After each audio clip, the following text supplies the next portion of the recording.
But,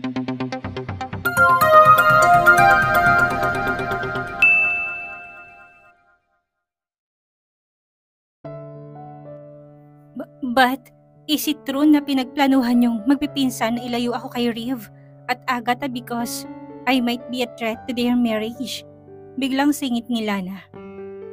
That I was just a mission that you need to accomplish. Dahil sa sinumpaan yung pangakong magpipinsan mula pagkabata? Ha? Humahagulhol na ito ng iyak at nanginginig na ang buong katawan. Ni Dylan dahil sa nakikita niyang sakit ng loob ng asawa.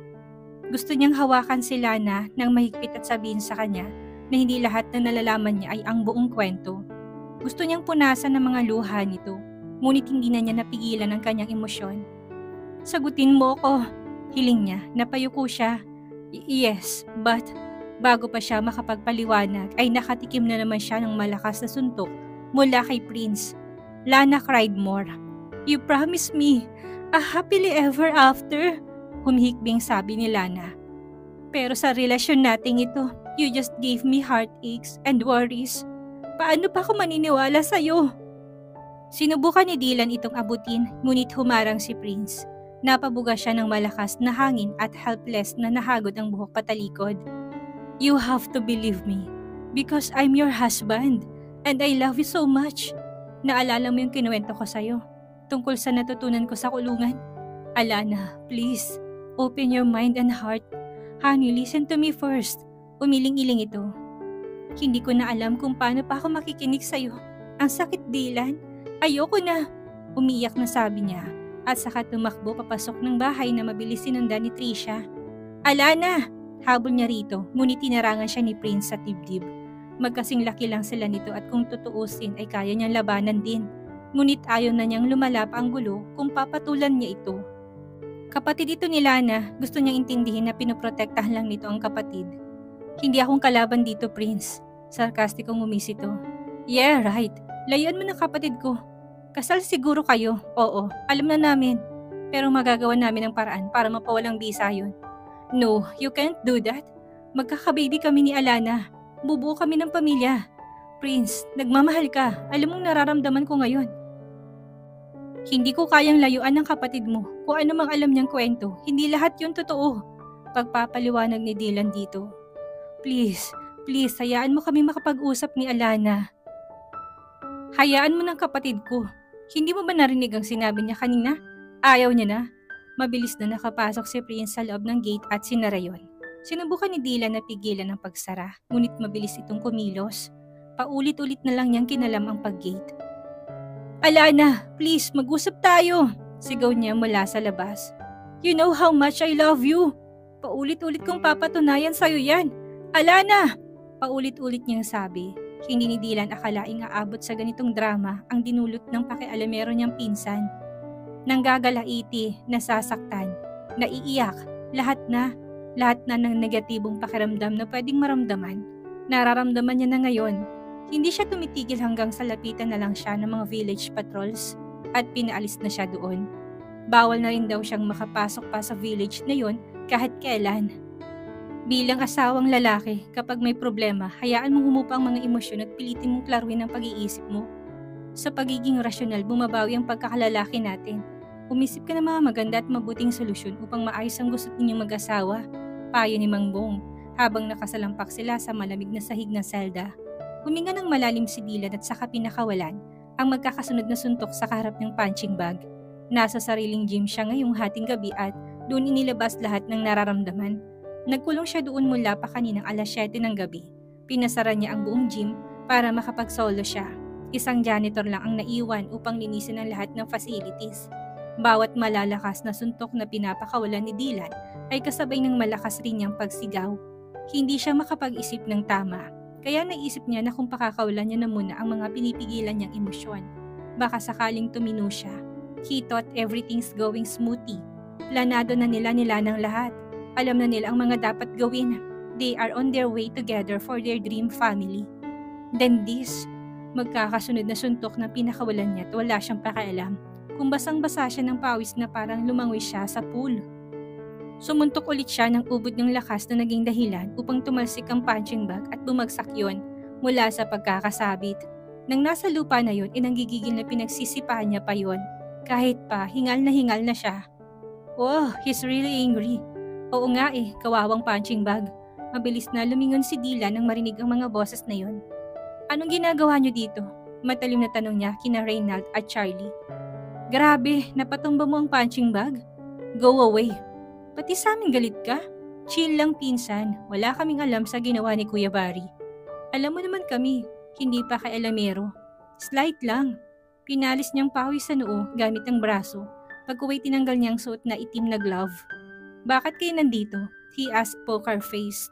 Hindi niya alam kung maniniwala siyang walang kinalaman ang mga ito sa nangyari. Well, we heard about what happened sa village nila Lana. Ani Charlie pagkuway na pasipol. Nandito kami para damayan ka sa pagkakabahan mo na habang buhay sa village na yon. Saka nandito rin kami para ipakitang mas kampi kami sa'yo. Dagdag ni Reynald. Hindi ko alam kung anong nasa isip ni Kuya Barry at siyang nagsabi tungkol sa plano natin noon kay Lana. I think it's unfair that he intruded. Kinuha ni Dylan ng bitse ng mineral water sa isang tabi at lumagok doon. Naubos niya ang buong laman noon at kinuyom pa ang plastic na bote sa kamay. Nangyari na, wala na tayong magagawa. Sabay tapon ng bote sa kung saan. So, any plans to win back Lana? Tanong ni Charlie, umiling siya. Wala pa, hindi pa ako makapag-isip ng maayos. Parang gusto kong pumatay ng tao. Ay, bad yan, sabi ni Reynald.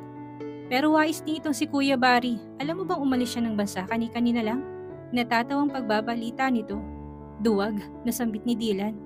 Ganun na lang, gagawa to ng gulat saka aalis? Tsk.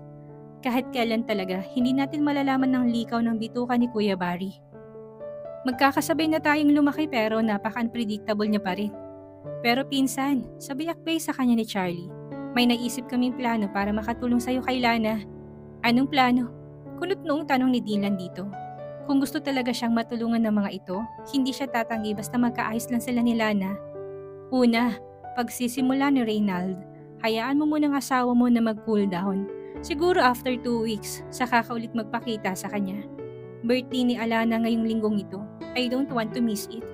Yun ang araw na ipapamalitan nila sa lahat ang tungkol sa kanila. Ngunit hindi na yun tuloy, malamang. Alam na ng pamilya ni Lana ang totoo. Siya hindi niya alam kung paano sasabihin sa mga magulang dahil hindi sila magkaayos ng asawa ngayon. At may pagbabanta pa ng annulment. Sorry ka na lang muna Dylan, you have to sacrifice. Pero sa birthday mo, sisiguraduhin namin na makakasama mo si Lana. Paano? Ayan ang pangalawa. Nabalitaan namin mula kay Agatha na may isang event ang Big Hopes at sa isang may kalakihang chapel magaganap yun. Sa mismong date ng birthday mo, Tol, maraming major benefactors daw ang pupunta. Naisip namin, maybe you can have a chance to talk to Lana. Alam mo yung bago mag-umpisang misa, may hilang mo si Lana mula sa maraming tao. Better yet, confess everything to her in front of the people. That's crazy, palag ni Dylan. Mas maganda na yung nauna yung naisip, maybe I can just grab her away from the crowd. It's not crazy if you would confess your love to her in front of everybody. Mas malaki ang tsansa na maantig siya doon. May kissing scene pa yan kapag sinuwerte. Napakunot noo si Dylan sa dalawang pinsan. Where are we? In a romance pocketbook? Napailing-iling siya na magtawanan ng mga to. Namumroblema na nga siya, tinatawanan pa siya. Lumakad na siya palayo sa mga to. Wait Dylan! Ano, ayos lang ba sa'yo na maghintay ng 2 linggo pa? Nilingon niya ang mga ito. How are you so sure that I can win back my wife kung pupunta ako sa event na yun? Nagkatinginan ng mga ito pagkuway sabay na napakibit balikat. Paano mo malalaman kung hindi mo susubukan? Ano? Napatayo si Dylan mula sa kinupang swivel chair nung malaman ng balita mula kay Reynald na bisita niya ngayon sa opisina niya. Nasa Tagaytay ang asawa ko, kasamang Eugene na yon. Nandun daw si Lana to visit Eugene Argela's daughter. Heart Aragon, I know that little girl. Medyo kumalma na siya. Malapit kay Lana ang bata kaya siguro binisita ito ng asawa. Mag-overnight nga si Lana doon. Doon daw din kasi siya magsa-celebrate ng birthday niya. Nagsalubong ang 2 kilay niya. What? Nagkibit balikat to. Ayon yun sa isang reliable source. Nahilot ni Dylan ang sentido. 5 araw nang nagdaan simula na magkagulo na naman sila ni Lana. Kahit pa sinabihan na siya ni Charlie at Reynald na maghintay na lang siya. Hanggang sa birthday niya, hindi niya pa rin mapigilan ang sarili na subaybayan ng asawa. Sa nakalipas na mga araw ay panay ang biyahe nito, katulad na lang ng pagpunta nito ng Pampanga kasama ang Lolo Rex nito, ang pamamasyal nito sa Taguig kasama ang parents nito, at ngayon ay nasa Tagaytay naman ito kasama ng ibang lalaki. Ayaw niyang isipin na sinasadya ni Lana ang ginagawa nitong pagbabiyahe sa malalayo kahit alam nitong masama yun para sa baby nila. But Dylan, don't worry. May ibang babae naman daw na kasama sa townhouse. Rumor has it na baka girlfriend daw ng Eugene na yon. So chill, alright? Ano pa bang magagawa niya? Bumalik na ba si Kuya Barry? Tahimik niyang tanong. Don't really know. Hindi pa namin siya makontak. Napabuga siya ng hangin. Aaminin niyang hindi pa rin humuhupa ang galit niya sa pangingialam nito at sa kung anong laso ng tinanim nito sa utak ni Lana. But once and for all, he wanted to talk to his cousin for an explanation. He wanted to believe that their older cousin has a reason for doing this to him and Lana. Kinabukasan, nakatanggap ng tawag si Dylan mula kay Charlie na nasa Manila na daw ulit si Lana. Nandoon siya sa paborito niyang pastry shop with that Eugene guy. Imporma nito mula sa telepono. He wanted to see her wife again. 7 araw pang hihintayin niya bago mismong araw ng birthday niya. Mas may konkretong plano na sina Reynald at Charlie kung paano silang makakapasok sa event na gaganapin ng Big Hopes. Hindi ni Dylan alam kung saan-saan nakakita ng koneksyon ng dalawang pinsan niyang iyon. Ang mahalaga, may sagawa niyang planong makausap ang asawa. He promised to himself na kung mapapatawad pa siya ni Lana, yun ang huling pagkakataon na magkakalayo sila ng ganoon. Oh, he'll make sure that his wife would listen to him. Kumakain ba siya ng chocolate cake? Paborito niya yun at doon siya naglilihi. Oh yeah, I can see that. Pero mukhang may ibang pinaglilihan pang asawa mo ah. His forehead creased. What do you mean? Come over here, cousin. Yun nga ang ginawa ni Dylan. Nagpaalam lang siya sa sekretary niya at saka dumiretso sa lugar kung nasaan ang pastry shop na madalas puntahan ni Lana. Agad ni Dylan na namataan si Charlie na nasa labas ng shop at nakapark ang kotse sa hindi kalayuan. He parked his car beside Charlie's. Nang makita nitong kotse niya at mabilis siyang sanenyasan na lumapit sa loob ng kotse nito. What are you? My wife is stalker? Salubong ang mga kilay na sabi ni Dylan sa pinsan nang makitang may binoculars itong gamit-gamit habang nakatingin sa labas ng bintana. Mas maganda to para makita mo kung anong ginagawa ni Lana sa loob. From our view, wala tayong makikita kung wala tayong binoculars. Isip-isip din insan. Inabot nito sa kanyang binoculars. Take a look. Hindi naman niya gustong mag-spy sa asawa pero sa sitwasyon nila ngayon, kahit sa malayo gusto niya itong mabantayan. Itinapat ni Dylan ang binoculars sa mata at nag-focus siya sa dalawang figura na nakaupo na magkatabi sa loob ng shop. It's Lana and Eugene. His wife was obviously enjoying eating her cake while Eugene was just half smiling while looking at Lana. Munti ka niya nang mahagis ang binocular sa harap ng bintanang makitang mas tumabi si Lana kay Eugene at tinilig ang ulo nito sa huli. Parang tuwang-tuwa pa si Lana habang mas nilalapit itong ilong sa balikat papunta sa laeg ng lalaki. Oh, saan ka pupunta? Pigil sa kanya ni Charlie nang akmang lalabas siya ng sasakyan nito. I'm going inside. Alana's being crazy. Hindi ka pwedeng magpakita kay Alana. Alalahanin mong buntis ang asawa mo at masama pang loob niya sa'yo. Paano kapag nakita ka niya ng biglaan? Pero, baka lalong tumaas ang emosyon ni Lana. Bahala ka, mapapahamak pa sila ng baby mo. Nagtagis ang mga bagang ni Dylan at kumuyo ang mga kamay. He stayed inside Charlie's car and tried to calm his nerve. Sa tingin ko, ani Charlie na hawak na ulit ang binoculars at nanunood sa labas ng bintana. Naglilitong asawa mo sa amoy ng ibang lalaki. Ang baho mo siguro. Sinuntok niya ito sa braso. Tumawa pa ng malakas ang ugok. Dieter, naglilihi sa ibang amoy ang asawa mo. Nye. Parang batang tukso pa nito. Susuntukin niya na sana to sa mukha kung hindi lang biglang tumunog ang cellphone niya. Sino yan? Si Ramses. Sinagot niyang tawag. Ram, napatawag ka. Kailangan mo pumunta sa opisina ko ngayon, Dylan. Bakit? Kunot noong tanong niya dito. Bigla siyang kinutuban at saka napatingin kay Charlie. Narinig niyang pagbuntong hininga ni Ramses. Your wife filed an annulment yesterday. Natigagal si Dylan. Annulment? Yes, Dylan. And mind you, malakas ang ground for annulment sa sinampan ni Lana. Insanity. Lasing siya ng panahong nagpakasal kayo. Walang may isip na sabihin si Dylan. Bigla siyang parang nanghina. Para rin binibiyak ang dibdib niya. Gusto na ba talagang makipaghiwalay ni Lana sa kanya? Kung sumusuko na siya, hindi ka dapat pinanghihinaan ng loob. Ipaglaban mo pagsasama niyo. Lahat ng kasal pinaglalaban.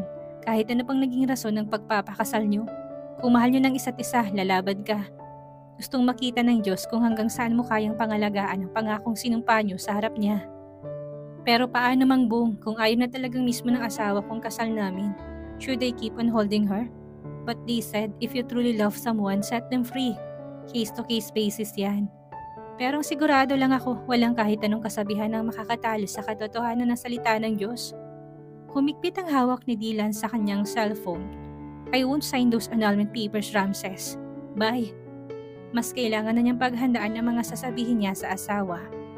Ano, ready ka na ba? Inangilan ni Dylan ang mga pinsan niya na kasama niya ngayon. Wala pa rin si Kuya Barry at wala na muna siyang pakialam kung nasaan man ito ng lupalop nagsuot. Nakikita niyo na nga kinakabahan, tatanungin niyo pa ng ganyan, sabi ni Gideon. Relax Dylan, breathe in, breathe out, payo pa ni Ramses. Inabot pa ni Reynald ang kamay niya at pinagpag. Huwag mong isipin na magko-confess ka sa harap ng maraming tao at maraming makakarinig ang kakornihan mo sa pag-ibig, kantyaw nito. Itatak mo sa isip mo, it's all for the love for Lana. Sigaw ni Charlie. Ang ingay niyo, nayaritang komento ni River sa isang tabi. Oh, tignan mo, nagsalita si River. Ganon siya kasuportado sa'yo, Dylan. Kaya pumasok ka na sa loob. Birthday boy? Wika pa ni Johan. Tinulak pa siya ng mga ito papasok sa loob. Na may kalakihang Christian chapel na halos puno ng tao. Nakausap na namin ng Reverend Pastor kanina. Umayag siyang bigyan ka ng oras sa speech mo. Bilis na, pasok na. Sandali nga. Pigil ni Dylan sa mga to. Bakit ba mas nagmamadali pa kayo sa akin? We're so excited for you. Kumunot ang noon niya, hindi pa nga natin alam kung pagkatapos ba nito. Tatanggapin ako ulit ni Lana. Tatanggapin ka noon. Hala, sige pasok. What the? Niyo kong itulak. Hindi alam ni Dylan kung matutuwa ba siya sa suporta ng mga pinsan niya o maiinis sa kakulitan ng mga ito. Nakalimutan na niya tuloy ang mga sasabihin mamaya. Don't pressure me guys. Mga kuya! Sabay-sabay silang napalingon lahat sa pamilyar na boses na tumawag sa kanila. Agatha! They all acknowledge in unison. Naka-violet maternity dress ito habang nakalugay ang napakahabang buhok na may kulot pa sa dulo. Wala rin itong kahit na anong bahid ng makeup sa muka, kaya mas natural ang ganda nito. She's glowing like a Lana. Pareho kasing buntis.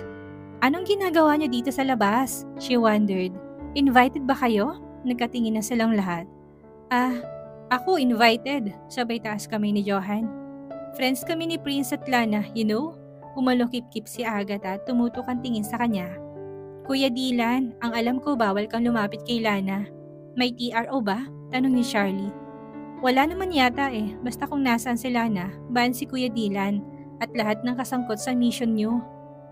Nanlaki ang mga mata nilang magpipinsan, walang nakapagsalita kahit isa sa kanila, lalo na si Dylan. Kung alam na nito ang tungkol sa mission nilang magpipinsan, posibleng alam na rin nito na lumapit sa kanya si Agatha at tiningala siya. It's my honor to be your first love and I salute you and admire you more for choosing the best for the both of us, Kuya Dylan. Napakurap siya. Agatha, niyakap siya nito. I'll forever be your baby cousin, bulong nito't saka tinignan silang lahat. Nagpapasalamat ako dahil mga pinsan ko kayo, mga kuya. It's overwhelming how you always want to protect me. I know you mean no harm, pero may isang puso ngayon na nasasaktan, napalunok si Dylan. I love Alan, Agatha. I fell in love with her that made this so-called mission possible. Ngumiti at tumango. Naintindihan ko.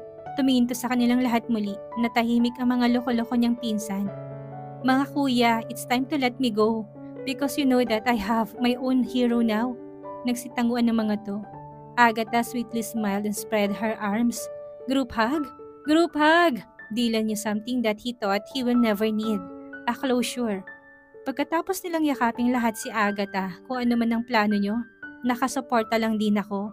Ani pa nito bago tuluyang nakapasok sa loob. Tama nga naman, it's time to let go of our baby cousin. Tignan nyo nga, magkaka-baby na. Oo nga, yung isa din nating pinsan magkaka-baby na rin pero mukhang nababaliw na siya ngayon. Oy Dylan, anong hiningisi-ngisi mo dyan? I think I'm ready. Buong tatag ni Dylan na sabi at saka mabilis na pumasok sa loob. Mas alam na niya ngayon ang mga sasabihin kay Lana. Dahil hindi niya kinabisado yon, his heart will speak for itself. At dito na po nagtatapos ang ika-24 na kabanata ng ating kwento. At sana'y muli niyo po akong samahan sa mga susunod pang kabanata. Maraming salamat po at ingat po tayong lahat.